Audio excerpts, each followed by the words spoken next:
नायब सैनी के मंत्रिमंडल में दो बेहद खास मेंबर शामिल हैं। ये दो मेंबर हैं दो पूर्व मुख्यमंत्रियों की दो पोतियां। हम बात कर रहे हैं श्रुति चौधरी और आरती राव की। दोनों की सियासत नायब सैनी के मंत्रिमंडल के साथ एक नए मुकाम पर पहुंची है, जहां श्रुति चौधरी कांग्रेस छोड़ने के बाद अब बीजेपी की सरकार में शामिल होकर मंत्री बनकर अपने सियासी कैरियर की दोबारा लॉन्चिंग पर आई हैं, तो वहीं पर आरती राव की भी सियासी लॉन्चिंग हुई है।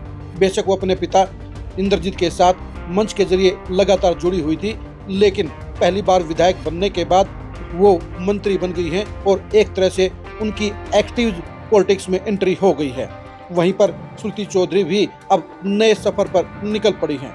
नमस्कार, मैं हूं कुलदीप शिरान। आज खरी न्यूज में हम चर्चा करेंगे दो ऐसी पोतियों की जिनके दादा हरियाणा की सियासत में आज भी बेहद खासियत रखते हैं, बेहद अहम जगह रखते हैं और उनका नाम हमेशा इतिहास में दर्ज रहेगा। पहले हम चर्चा करते हैं चौधरी बंसीलाल की। चौधरी बंसीलाल को हरियाणा का विकास पुरुष कहा जाता है। बंसीलाल ने बेहद पिछड़े हुए हरियाणा को देश के सबसे विकसित राज्यों में शामिल करवाने का सबसे महत्वपूर्ण काम अंजाम दिया।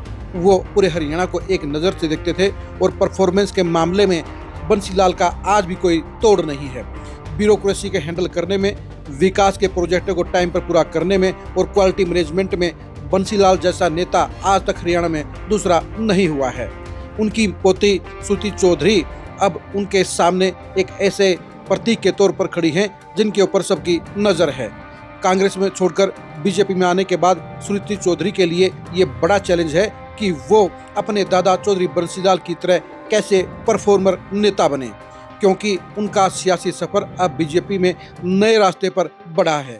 कांग्रेस के अंदर जहां चीजें आसान होती हैं, वहीं पर बीजेपी के अंदर सियासत सिर्फ परफॉर्मेंस के बेस पर चलती है, क्योंकि उनके सामने वीरेंद्र सिंह की फैमिली का एग्जाम्पल भी है, जहां पर मोदी ने वीरेंद्र सिंह को केंद्र की सरकार में ताकतवर मंत्री बनाया था, लेकिन परफॉर्मेंस पर खरा नहीं उतरने के बाद उन्हें ड्रॉप कर दिया गया और उसके चलते ही उनका मन बीजेपी से इकट्ठा हुआ और वो दोबारा कांग्रेस में चले गए। श्रुति चौधरी को भी मां किरण चौधरी के साथ खराब हालात में बीजेपी में एंट्री करनी पड़ी थी, क्योंकि भूपेंद्र हुड्डा उनके परिवार की सियासत का खात्मा करने के लिए चक्रव्यूह रच चुके थे। श्रुति चौधरी का लोकसभा में टिकट काट दिया गया और विधानसभा में किरण चौधरी की हार का इंतजाम भी लगभग तय कर दिया गया था, लेकिन किरण चौधरी को समय रहते एहसास हो गया कि उनके लिए अब कांग्रेस छोड़ने का सही वक्त आ गया है। इसलिए उन्होंने बेटी श्रुति चौधरी के साथ कांग्रेस को बाय बाय कर दिया और बीजेपी को ज्वाइन कर लिया। बीजेपी ने किरण चौधरी को निराश नहीं किया और उन्हें राज्यसभा में भेजकर उन्हें बड़ा सियासी रसूख देने का काम किया। आज मां सांसद है और बेटी नायब सैनी की सरकार में मंत्री हैं। ऐसे में सबकी नज़र इस बात पर रहेगी कि श्रुति चौधरी कैसी परफॉर्मेंस करती हैं। उनकी परफॉर्मेंस ही तय करेगी कि वो बीजेपी की पॉलिटिक्स में कहां तक जाएंगी। बीजेपी की एक खासियत है कि यहाँ पर परफॉर्मर नेताओं की हमेशा सुनवाई होती है, उनकी खास पहचान होती है और उन्हें प्रमोट भी किया जाता है।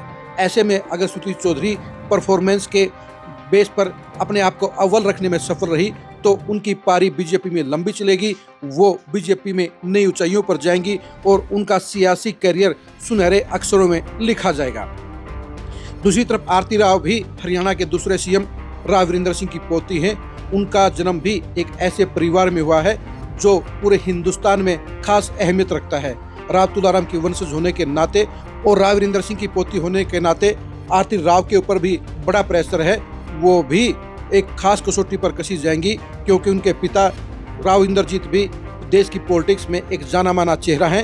वो लगातार 4 सरकारों में मंत्री होने का गौरव हासिल कर चुके हैं और अब उनके सामने भी अपनी बेटी को लॉन्च करने की चुनौती थी और बीजेपी ने राव इंद्रजीत की ख्वाहिश को पूरा करते हुए आरती राव को पहले चुनाव लड़वाया और उसके बाद विधायक बनते ही पहली बार में ही उन्हें मंत्री बना दिया। आरती राव के लिए भी अपने दादा और पिता की पॉलिटिक्स की एक लंबी लकीर खींचने का समय है। उन्हें भी कसौटी पर कसा जाएगा, उन्हें भी परफॉर्मेंस के मायने पर अपने आप को खरा साबित करना होगा। अगर वो परफॉर्मेंस देने में नाकाम रही तो उनके लिए भी आगे समस्याएं आ खड़ी हो सकती हैं। पहली बार विधायक बनते ही बीजेपी ने उन्हें मंत्री बनाकर उन्हें गोल्डन चांस दे दिया है। अब खुद आरती राव को यह तय करना होगा कि उन्हें परफॉर्मर मंत्री के तौर पर हरियाणा की जनता में अपनी पहचान बनानी है या फ्लॉप मंत्री के तौर पर अपना नाम दर्ज करवाना है। बीजेपी में पिटे हुए मोहरों के लिए और नाकाबिल नेताओं के लिए कोई जगह नहीं है।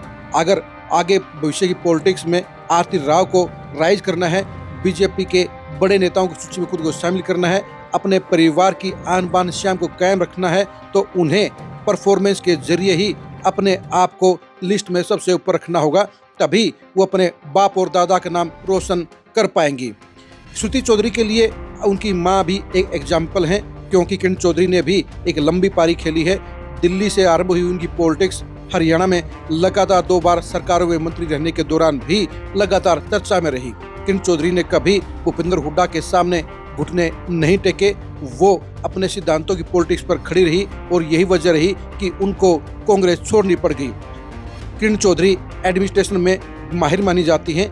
ऐसे में श्रुति चौधरी के पास ये पॉजिटिव बैलेंस है कि वो अपनी मां की गाइडेंस में बेहतर परफॉर्मेंस दे सकती हैं, वो अपने आप को काबिल मंत्री के तौर पर स्थापित कर सकती हैं। बीजेपी उनके परिवार की, उनके दादा की पॉलिटिक्स को सराहने का हमेशा काम करती है और चौधरी बंसीलाल विकास के मामले में, अपने विजन के मामले में हरियाणा के हर पॉलिटिशियन से मिलो आगे नजर आते हैं। अब देखने की बात यही है कि मंत्री बनने के बाद क्या श्रुति चौधरी अपने आप को अपने दादा के लेवल के ऊपर ले जा पाती हैं या एक सामान्य पॉलिटिशियन के तौर पर साबित होती हैं।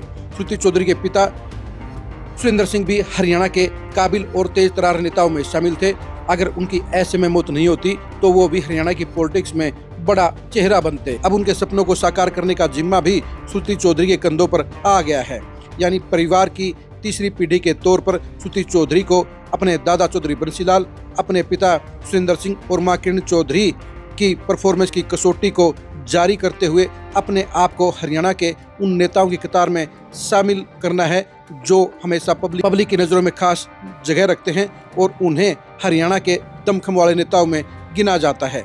दोनों ही इन महिला नेत्रियों के पास अपनी सियासत को चमकाने का, अपने नाम को अपने खानदान से बड़ा बनाने का, अलग बनाने का गोल्डन चांस मौजूद है।